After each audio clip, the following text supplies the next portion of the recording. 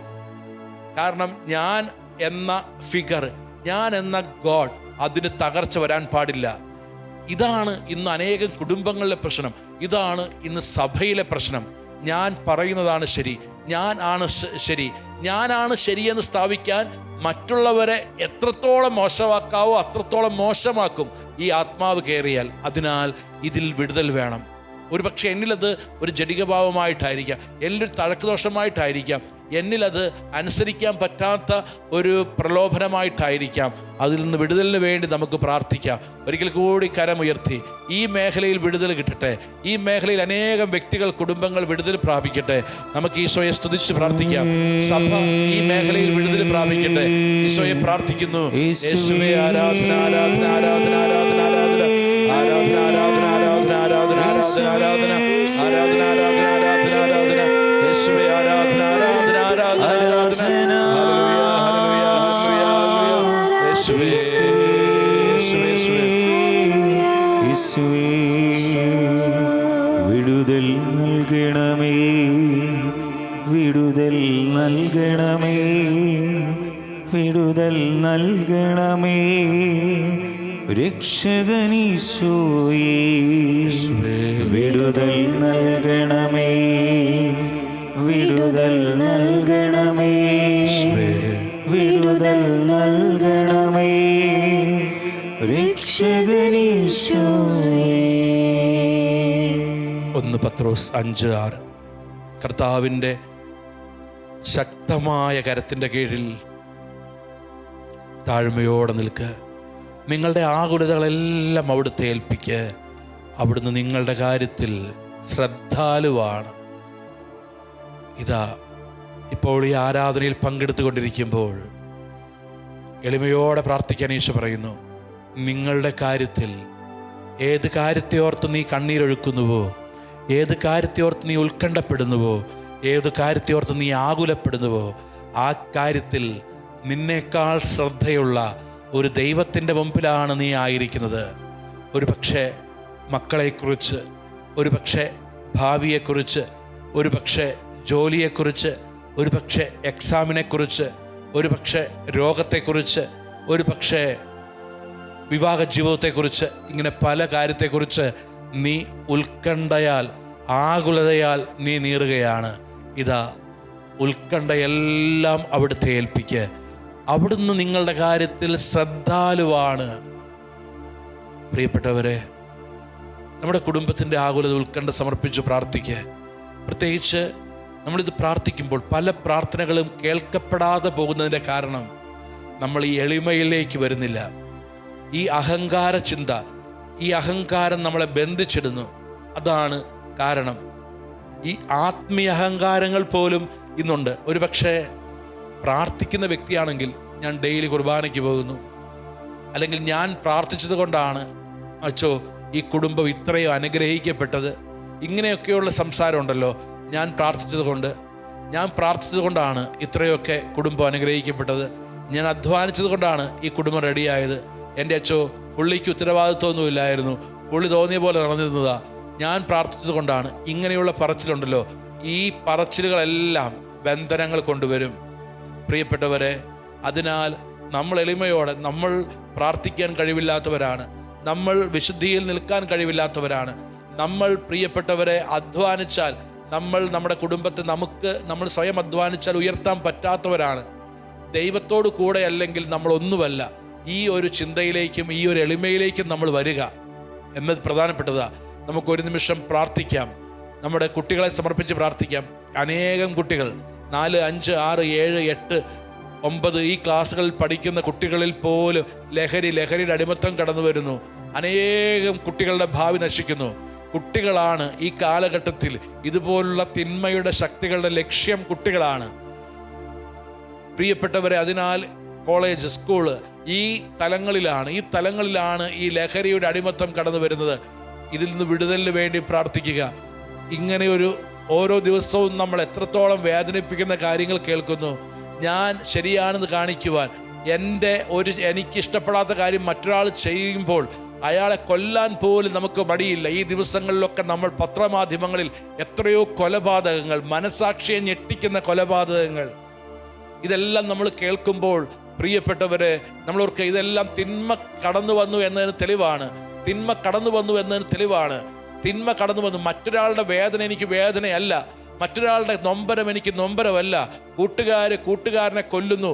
ഒരിക്കലും നമ്മൾ കേട്ടാൽ മനസാക്ഷിയെ മരവിപ്പിക്കുന്ന കാര്യം അത് പൈശാചികത മാത്രമാണ്. ആ പൈശാചികതയിലേക്ക് കുട്ടികൾ പോലും പ്രിയപ്പെട്ടവരെ എത്തുന്നു എന്ന അപകടം. ഇവിടെയാണ് നമ്മൾ നമ്മുടെ കുട്ടികളെ, നമ്മുടെ കുട്ടികളോടൊപ്പം പഠിക്കുന്നവരെ, നമ്മുടെ കുട്ടികളോടൊപ്പം കളിക്കുന്നവരെ, നമ്മൾ പരിചയമുള്ളവരെ എല്ലാം സമർപ്പിച്ച് പ്രാർത്ഥിക്കേണ്ടത്. നമുക്ക് ഈശോയുടെ കരങ്ങളിലേക്ക് കൊടുത്ത്, ദൈവമേ, ഈ അഹങ്കാര ചിന്ത മാറി വിശുദ്ധിയിൽ ജീവിക്കുവാൻ, എളിമയിൽ ജീവിക്കുവാൻ, മറ്റുള്ളവരെ കൂടി ബഹുമാനിച്ച് ജീവിക്കുവാൻ, സ്നേഹിച്ച് ജീവിക്കുവാൻ പഠിപ്പിക്കണമേ. ബന്ധനങ്ങളിൽ നിന്ന് വിടുതൽ നൽകണമേ. നമുക്ക് ഒരിക്കൽ കൂടി ഈശോയുടെ കരങ്ങളിലേക്ക് കൊടുത്ത് നമുക്ക് പ്രാർത്ഥിക്കാം. വിശുദ്ധിയാൽ ജീവിക്കാൻ കൃപ നൽകണേ, വിശുദ്ധിയാൽ ജീവിക്കാൻ കൃപ നൽകണേ, വിശുദ്ധിയാൽ ജീവിക്കാൻ കൃപ നൽകണേ, വിശുദ്ധിയാൽ ജീവിക്കാൻ കൃപ നൽകണേ. 1 പത്രോസ് 5:6 ഈ വചനത്തിൻ്റെ അഭിഷേകം എല്ലാവരിലും കടന്നു വരട്ടെ. 1 പത്രോസ് 5:6 കർത്താവിൻ്റെ ശക്തമായ കരത്തിൻ്റെ കീഴിൽ നിങ്ങൾ താഴ്മയോടെ നിൽക്കുക. നിങ്ങളുടെ ഉത്കണ്ഠകളെല്ലാം അവിടുത്തെ ഏൽപ്പിക്കുക. അവിടുന്ന് നിങ്ങളുടെ കാര്യത്തിൽ ശ്രദ്ധാലുവാണ്. ഈ വചനത്തിൻ്റെ അഭിഷേകം നമ്മളിൽ കടന്നു വരട്ടെ. ഒരു നിമിഷം കരങ്ങൾ ഉയർത്തി സ്തുതിച്ച് നമ്മുടെ എല്ലാ നിയോഗങ്ങളും ഒരിക്കൽ കൂടി സമർപ്പിക്കുക. കുടുംബത്തെ സമർപ്പിച്ച് പ്രാർത്ഥിക്കുക. കുടുംബത്തെ സമർപ്പിക്കുമ്പോൾ ഈ ദിവസങ്ങളിൽ നമ്മുടെ കുടുംബത്തിൻ്റെ വിശുദ്ധീകരണമാണ് ദൈവം ആഗ്രഹിക്കുന്നത്. ഈ മൂലപാപങ്ങൾ നമ്മൾ പ്രാർത്ഥനാ വിഷയമാക്കുമ്പോൾ നമ്മുടെ കുടുംബം വിശുദ്ധീകരിക്കപ്പെടാൻ, എന്നിലൂടെ തലമുറകളിലൂടെ വന്ന പാപം വിശുദ്ധീകരിക്കപ്പെടുവാൻ ആഗ്രഹിച്ച് ദൈവകരത്തിൻ്റെ കീഴിൽ നമ്മുടെ കുടുംബത്തെ, നമ്മുടെ എല്ലാ നിയോഗങ്ങളെയും സമർപ്പിച്ച് സ്തുതിച്ച് പ്രാർത്ഥിക്കാം. Hallelujah, hallelujah. യേശുവേ, ഹല്ലേലൂയ. യേശുവേ,